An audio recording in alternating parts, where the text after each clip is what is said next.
Hello, welcome to the programme, and as promised on social media, we're looking ahead to a big week of FA Cup action in Sheffield football. Sheffield United have a wonderful opportunity.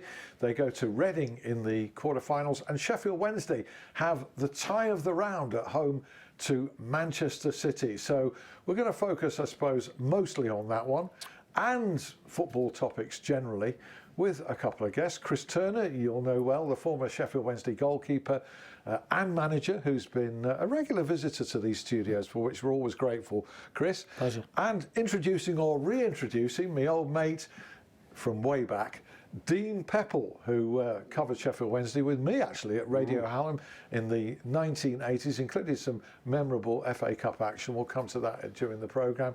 Subsequently had a show at Radio Sheffield, done all sorts of things, presenter of Look North news bulletins, Radio Derby, drive time shows, and still on Radio Derby. Welcome, Dean. Yep. Good to see you. Thanks for the invitation. And let it be stated, cards on the table, a Sheffield Wednesday supporter. Yes, can't get away from the fact it's in your blood. You can't extract it. It's there.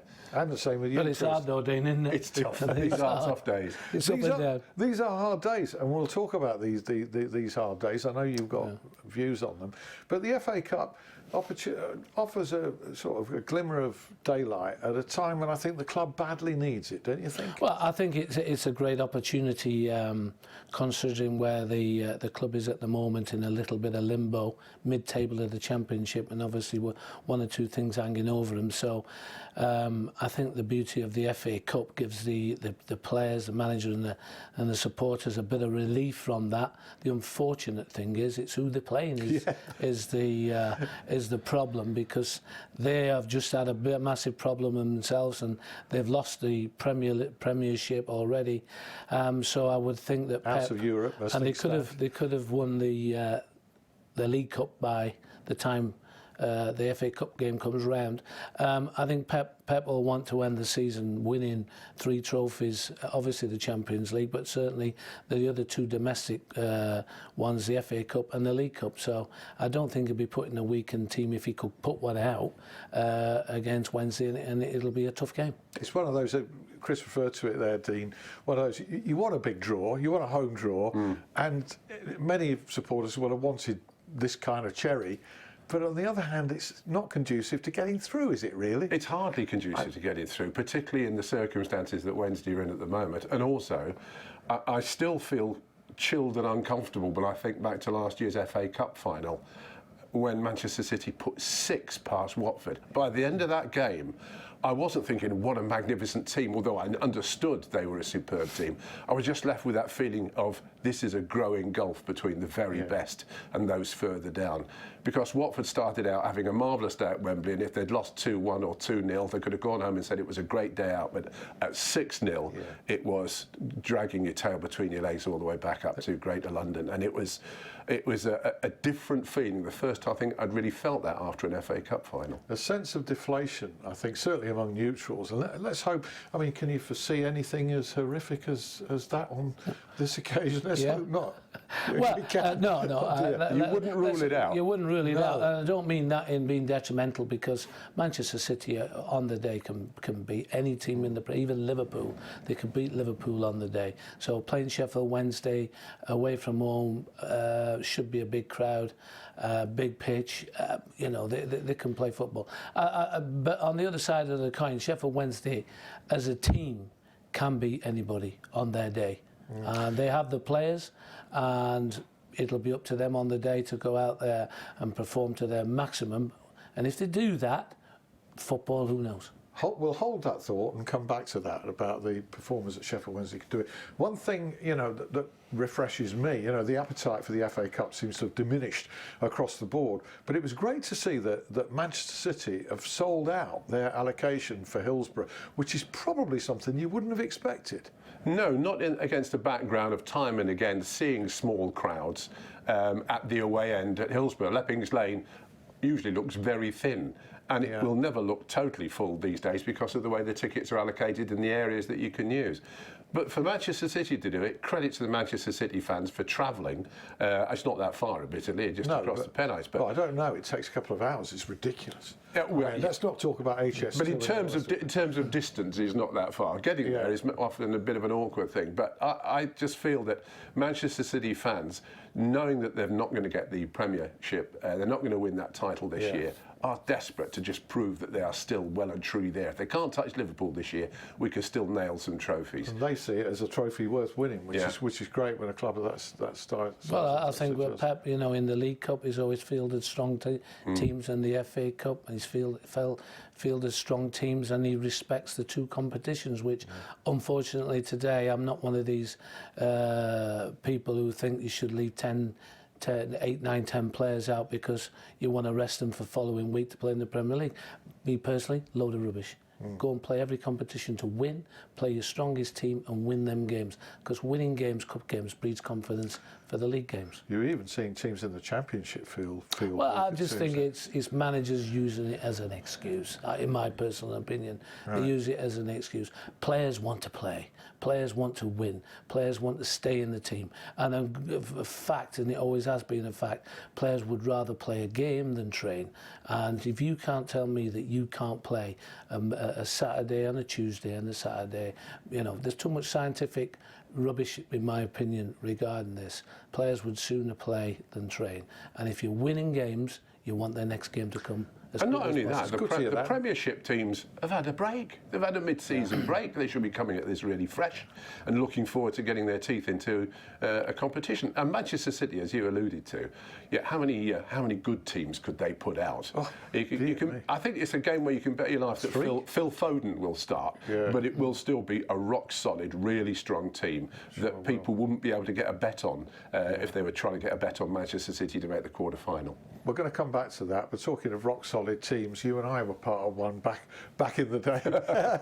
We used to win. One way of describing it. Yeah. I mean, let's have a little flashback. This is Dean back in his Radio Hallam heyday. My goodness. He's far right. If you don't recognise, of course it's in black and white. Of course it is Dean. Dean on the right. And it looks like Pathé News, doesn't it? 1950s. Actually, the lads don't. Well, I mean, Chris will recognise some of them. Some of our viewers might not, you know, younger viewers won't recognise those faces. So extreme left, there's Chris Morris, who was a winger or fullback, wasn't he? Fullback most of the night, so Peter Shirtcliffe and Paul Hart. Yeah, two great centre-backs. The Cup's not even got the roof on it, I don't think, in them days, has it? No, I don't think so. I'm not sure. This was the Radio Hallam quiz trophy. Oh dear. Quiz trophy which competed between the two Sheffield clubs, 85-86. That was the season. Yes, it was. Paul Hart with hair. That was another one as well. Yeah. But Chris Morris, wasn't he a graduate? Wasn't he one of the few footballers of the time who'd done a degree before he came into football? I mean, when Wednesday had Chris Morris and Laurie Madden on the pitch, they were the most well-qualified team in the division probably at the time. Yeah, he was a West Country lad, wasn't he, Chris Morris? I can't remember exactly where he was, but after Wednesday he went to Celtic, didn't he? And he went on to Middlesbrough. Yeah, had a good career. Career, very good career. Yeah, it was Peter Shirtcliffe, excellent career. Yeah. And obviously Paul Hart, still in the game now at a high level. Yeah. He's director of football somewhere. He is. And I'm trying to recall where he is now as well. But he's had some various positions and he's well respected throughout the game. Yeah, a highly respected individual, Paul Hart. Yeah. Well, those days will include our we're doing now and then we'll include in part 2 a video reminder. We've got some highlights of a game you and I attended and commentated on at Highbury, an FA Cup semi-final in 1983. April, what a hot day that was as well, a hot April day down there in North London. Brilliant day. Despite the result, it's one of those things you never forget. Yeah, and Chris, you've got unforgettable memories as well. But just to sort of put this, the fact that both Sheffield clubs are in the quarter-final into some kind of historical context. Sheffield Wednesday won the thing 3 times, but not since 1935. They've had just those 2 recent semi-finals, the one you and I were at in 83, and the 86 one under Howard Wilkinson when they were beaten by Everton. Yeah. But Sheffield United... They did get to another semi-final though, didn't they? Which they won.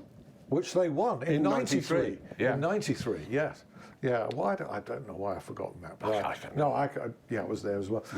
Sheffield United have been more consistently in this stage of the competition.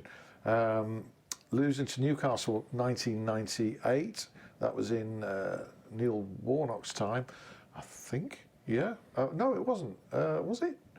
2003, lost to Arsenal. Wasn't that the Graham Poll game where he got in the way of... Yeah, and a winning goal. That was a real we was robbed day, wasn't it? Yeah. Absolutely. We've all had one of them.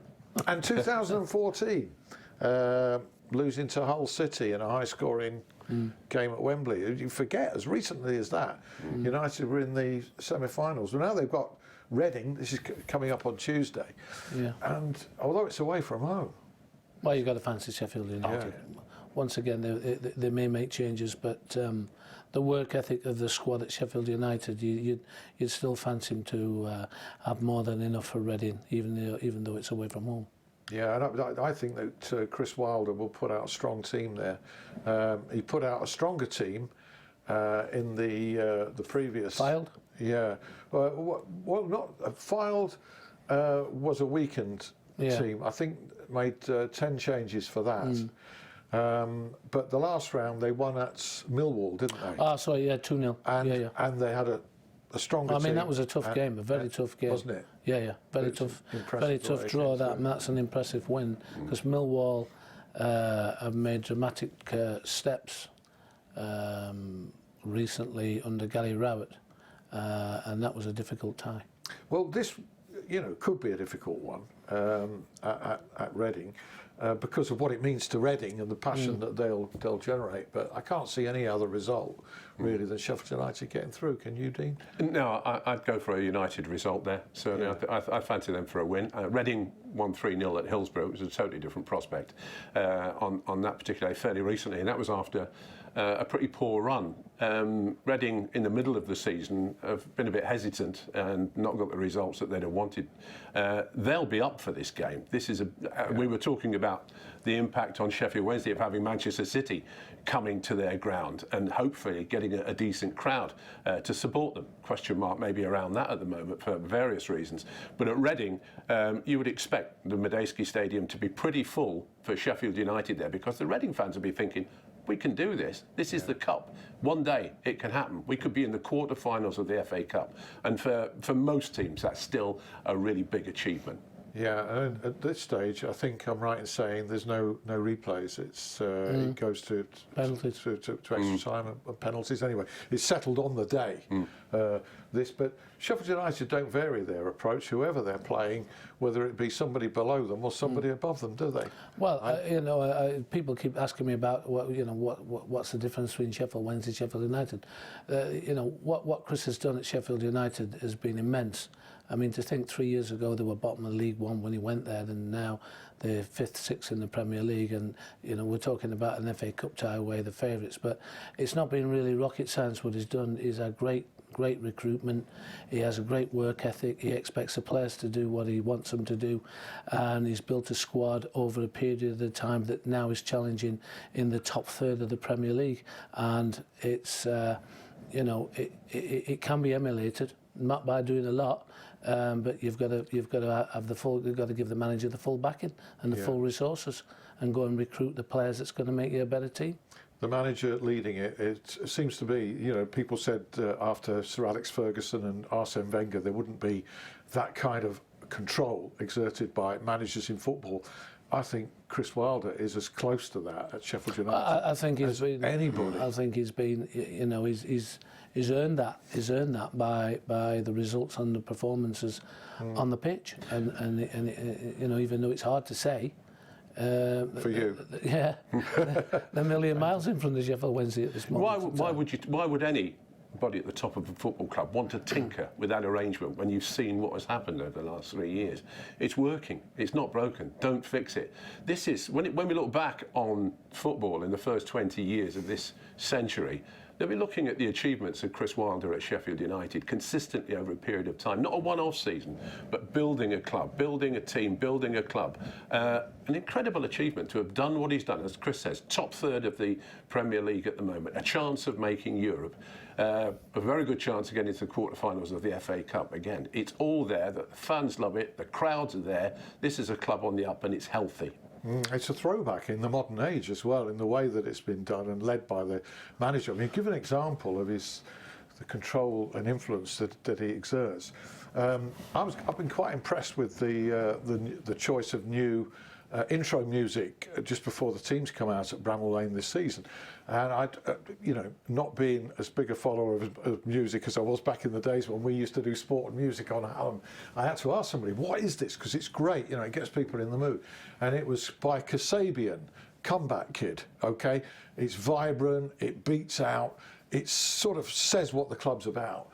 So I put a tweet out praising Gary Sinclair, right, who's the match day host at Bramall Lane, for this choice of music, which I thought was great. And he came back and said, wish I could take the credit. He says, but I can't. It was the Messiah who chose, which gives you an example, doesn't it? I expect to see him on the gate when I go and show my media pass. Gives you an example of the... He'll be checking out the quality of the food and the drink on the concourse as well. Yeah. Well, it does. But as you say, it works. And hard as it might be, say, for a Sheffield Wednesday fan to admit, the example of who to emulate and how to do it is there 3 miles away. But we had it though, didn't we? We've had it. We've had it at Hillsborough. We've had all that. We've got to get back to that. The manager's got to get back to recruiting the players. The manager's got to have his own coaching staff with him to make him feel comfortable in the environment. And he hasn't, of course. Gary Monk's there by himself. It's not the professional way for things to happen. And off the field, the commercial and everything else, we can do exactly what Sheffield United are doing, but we're not. No. Why? Who knows? But the third floor at Hillsborough used to be packed and buzzing every home game. It's absolutely empty. And it's behind the scenes it's now starting towards getting a little bit toxic, and for me, Gary's got to try and get the results to get to the end of the season.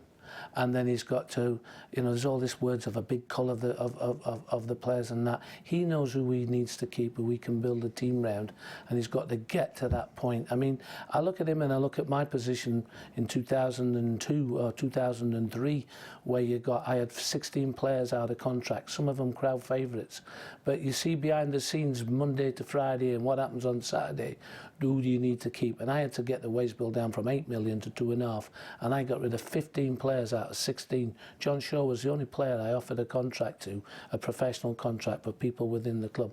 Gary is now in that situation at the end of the season, but it's the recruitment there going after which is the most important thing. I was recruiting players and looking for players 6 months before the end of that season, which got me John McGovern, Steve McLean, Lee Bullen from Scotland, Brunt and Whelan in midfield, Fantastic. Graham Lee, Paul Eggerbottom, David Lucas, all them players. Now that's what they've gone away from, and that's what they need to get back to, is having somebody there recruiting the players to play in the championship and mould a team with the manager to get them winning again. You never got the proper credit for the quality signings well, I you think made particularly there, of Brunt and Whelan as well, 3 million each. Wednesday had never sold any players for that kind of... I mean, Sheffield Wednesday currently are the worst club in the championship for sale of players. What about recruitment now in the current circumstance? Say Wednesday stay up. Let's say the worst thing happens. They get a terrible points deduction and they're down there fighting for survival and they manage to survive. There's a lot of negativity surrounding Sheffield Wednesday. Footballers talk to each other. People in the game talk to each other. How difficult will it be, Chris, do you think, to recruit the kind of players that Gary Monk will want to go forward with? Well, for it to be for the recruitment to happen in the summer, it's got to have started last December, January, February, March time, looking for the players. It already has at Sheffield United, well, I was at Sheffield United last week with Chris Wilder, Paul Mitchell. Sheffield, when you can't just get rid of the players at the end of the season and then think, right, what do we need? Where are they? Because it's going to fail. You've got to be working behind the scenes now, lining your players up, finding out what it's about. I work with Brentford quite a lot with Thomas Franks. Their recruitment's the best in the business with Sheffield United. And they've done business between the two clubs with the centre half. But that's what they need to do. And that's what who's doing the recruitment for Sheffield Wednesday? Who's going to be bringing the players in with Gary Monk at the end of the season going forward? Yeah, very good questions, very good points raised, and we'll resume that conversation. Quite interesting what you said there about Brentford, and certainly what you and I know about Sheffield United there. Dean and Chris will be back in 5. So will your hope. See you then.